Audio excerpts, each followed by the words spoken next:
This is what I saw and heard on June 4th. I saw a vision of a car, rotations per minute meters, just like the RPM meter that you see in a car, where it goes up. But I saw the dial turn all the way over to the red line. And I heard the Lord say, things are beginning to ramp up. He said, moving over into max RPM now. And then he said, this is a month from now, moving into overdrive. This is the timeline of what's about to occur within this nation. And I just sense the Holy Spirit saying right now, when he's saying a month from now, he's talking about a month from when this video is posted. The next thing I heard was a series of events unprecedented within the history of the United States and without a reference point for many onlookers. And then I heard, how do we deal with this? Some will say. Then I heard, I know everything that's going to happen. So the Lord is reminding us, he already knows what's going to occur. He said, I know everything that's going to happen, and I hold it all in my hand. Ultimately, nothing slips through my fingers. Yet people will call this one unpredictable in every way. Then I heard the Lord say, some will look one way for hope, for an explanation. Others will look another. And then he said this to us, but I want you to look directly down the middle. Keep your eyes focused right on the target. And then I heard the Lord say, which is me.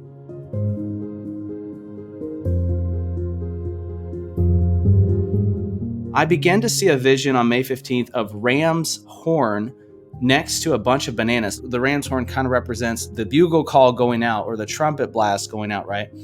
And I've seen many visions of bananas and Donald Trump over the last couple of years. And at first I didn't understand why I was seeing Trump and bananas together.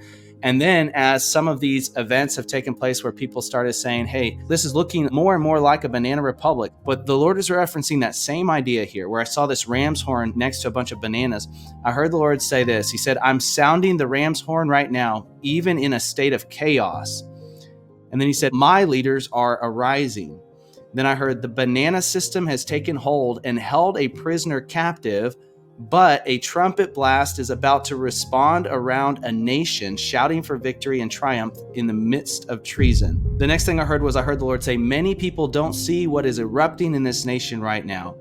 A country turning towards the quote unquote republics that have gone sour and rotten, all for the sake of removing one leader. So he's talking about the banana republics is what he's referring to, that I've gone this direction in order to get somebody out of the way or keep somebody from getting into office. But the Lord said this about Trump. He said, but I have held his hand, whether he knows it or not. I have been with him because I am making a statement that no matter how corrupt and divisive a nation becomes, I can still bring unity to a people in line with my will. And then he said, I can still rally a force willing to fight for truth.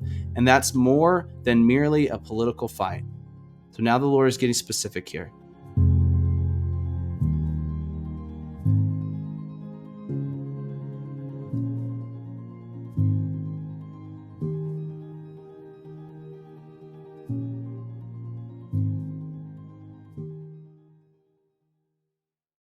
He's saying he's rallying a force to fight for truth, right? And he's saying in the political scene, but more intensely and more importantly than that, he's talking about something else. Then he said, I'm talking about a fight for the rights of the unborn and those enslaved due to injustice. And then I heard the Lord say this. He said, will you stand up, my people, and fight for truth in the mix of political chaos and the devaluing of democracy?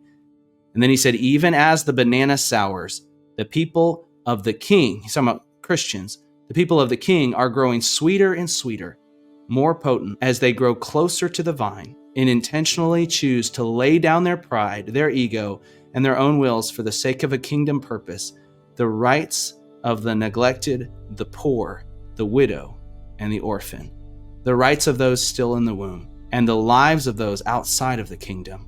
He's talking about the lost. And he said, will you fight to bring those in who still need me? And then I heard the Lord say this. He said, fight for what's right.